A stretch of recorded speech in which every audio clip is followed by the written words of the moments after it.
Hello dear students, once again we are back with our chemistry class and today we are going to start with the fresh new chapter of matter in our surroundings. Till now we have been discussing about the basic concepts of chemistry and I hope so you have very well understood the basic concepts of chemistry.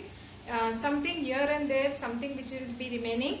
I will again be sending you some basic concepts, whatever writing part is there. But today I will start with the first chapter of chemistry of class 9 NCERT, that is matter in our surroundings. So before we start with the chapter, the very first term of the heading, that is matter. So let us see what does matter mean. Matter is that which is something that has mass. You have studied in lower classes that matter has mass. And the second thing, it occupies space. So there are two things which are very essential for any substance to be defined as matter. One is any substance which is having mass, and that which occupies space is called as matter. For example, this pen we can say it is matter. Yes, because it has some mass and it is occupying some volume or it occupies some space, so we can say it is matter. This board is also matter because it also has mass and it also occupies space. Clothes, the fan, the light, air is also matter. Now why is air matter? You have studied in the lower classes an activity like if you blow up a balloon and you put it into the weighing pan on one side and the uninflated balloon on the other side. You have seen that the side or the pan of the balance which is having the inflated balloon will go down. It means that it becomes heavy. It means that it has mass. It means that air has mass. And air also occupies space. It has been filled in the balloon, means it is occupying space. So air is also matter. So it is not necessary only that which we can see is matter. But sometimes that which we cannot see, air we cannot see, but still it is matter. So which are all the examples of matter? Air is there, then pen, board, food, clothes, chalk, yes, all these and many more. These are all examples of matter. Then which examples are there which are not matter? Can you give me some? Yes, one example I will give you is our thoughts. We say so many thoughts have occupied our mind. So it occupies space. Yes, there is space in our brain. No, thoughts are not matter. Though we say that my brain is full of thoughts or I am full with thoughts, so it is just a way to speak, but it does not mean that it is matter. Means examples, these are examples of matter, and that which is not matter are thoughts. I say my brain is full of thoughts, but it does not mean that it is matter. My heart is full of hatred. My heart is full of love. So hatred and love are also not examples of matter. They are non-matter. Though we say my heart is full of love, my heart is full of hatred, but still it is non-matter. The odor, smell of a perfume of something, they are also non-matter. Whereas a perfume, we can say it is an example of matter. Perfume is an example of matter, but the odor of the perfume, or the smell of the perfume, or the taste of something, these are all non-matter. So children, I think so that you have understood properly between what is matter and what is not matter. Now, after we have understood the terms what is matter and non-matter, let us have a look back into the history. This is not the concept which is given by modern scientists, but our Rishi Munis, ancient people, they have also told something about matter. So matter, any kind of matter, that is padarth, which is called in Sanskrit or in Hindi. So padarth is made up of 5 elements. This was the belief of the ancient Rishi Munis.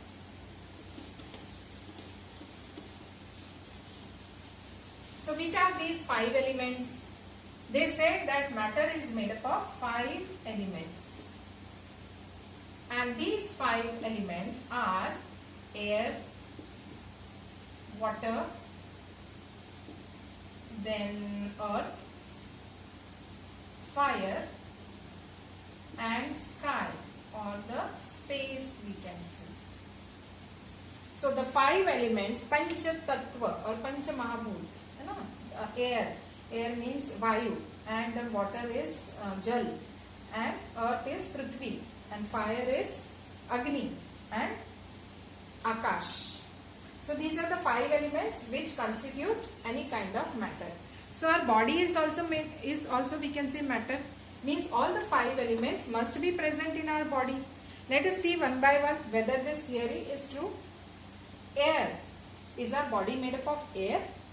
Yes, our body is made up of air. We know that we inhale oxygen, we breathe out CO2 gas, means continuously air is going inside and outside the body. So it means that our body is made up of air.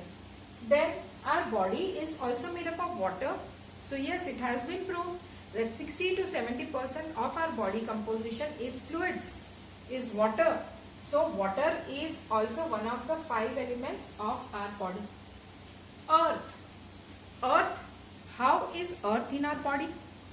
Now, whatever food is grown in the earth, we have been right from the childhood we have been consuming, and it is becoming a part of the body, and our body is keeping on growing.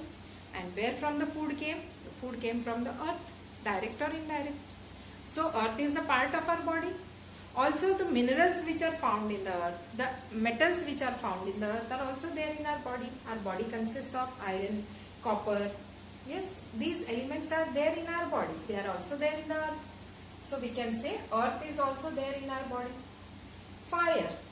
Where is the fire in our body? When we feel hungry. How do we feel in our stomach? As if something is burning. And that fire of the stomach also helps in the digestion of the food. So fire is there. When a person dies, then there is no fire in the body. And that is why the body becomes cool. The dead body is very, very cool. So we can say that fire is there in matter. And the last element, that is the space or the sky. So is there sky in our body? The 5th element. Just think, children. Yes, sky is there. What do you mean by sky? Sky is just like the space. The blue sky which we see above us, is it something different from the space? The color we can see is due to atmospheric refraction. But is there anything above us?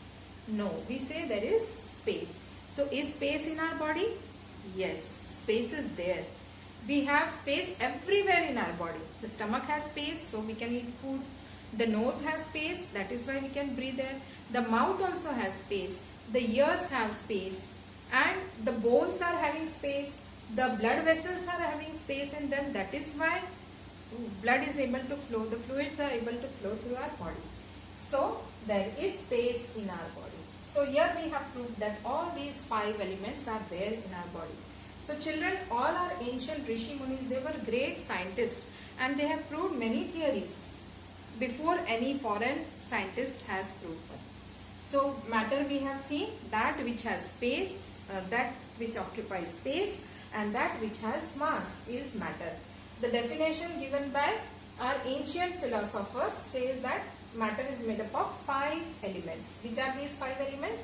Air, water, earth, fire and sky or space.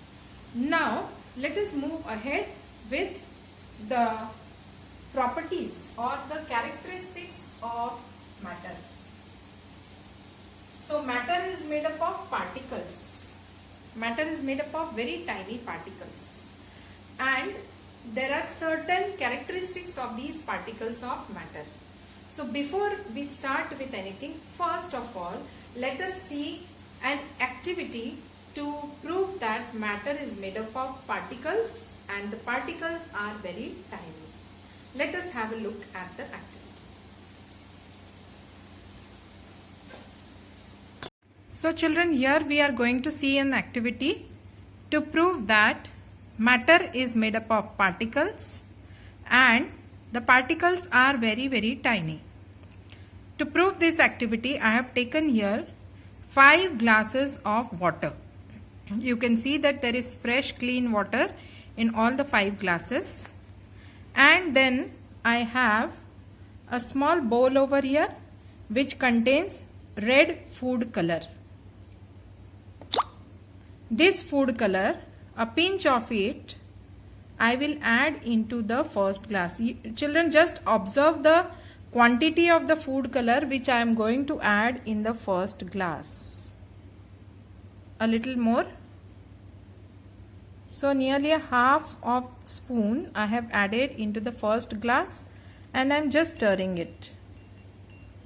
We have got a nice red color by stirring the contents. So the color of water has changed now in the first glass. It has become dark red. Now out of this, I will take a small quantity into this measuring container, and this small quantity I am going to pour it into the next glass. So I have poured this quantity in the fresh water which I was having in the second glass. I will stir this again. Now from this again I will transfer a small quantity into the measuring container and I will pour it into the next glass. Again I will repeat this dilution process. After stirring the contents, I will now transfer a small quantity of this liquid into the next glass.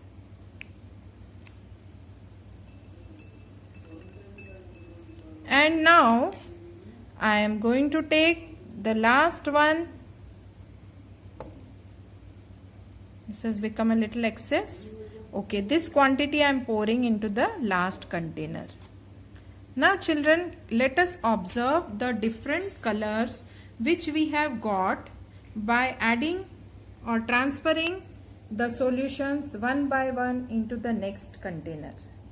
Here you can see the comparison between the colors of the different glasses. So you can see that in the first glass, the color is the darkest. The second, the color became a little fainter. The third became even bit fainter, and so on. The last glass appears colorless, but still there is some very faint color of the food color seen in the last glass as well. So then what happened? What is your observation? You have seen here that whatever small quantity of food color we had added in the first glass and prepared a solution, after adding a small quantity of that into the second glass, that also became colored. It means that the food color particles have been transferred into the second container. Now if I took from this glass and added into the next glass, I can still see the color. It means that the food color particles got transferred from the second to the third glass, and so on. The food color particles are also present in this glass. Now children, remember the quantity of food color which I had taken. It was just a half small spoonful, and that much food color was sufficient to carry on the coloring of the water into the last container. Though the last container appears to be colorless, but still we can't say that there is no particle of that food color in the last glass. So children, what is the outcome of this activity? That the small quantity of food color which we had added in the first glass has got transferred from one glass to the other glass by a small quantity transferring into it. This means that that small spoon of food color had large number of tiny particles which got transferred into second, into third, into fourth, and so on. So from this activity, it is very much clear that matter is made up of large number of tiny particles. Matter is made up of particles, and these particles are very, very, very tiny. Hope so you have understood this experiment, this activity. Thank you.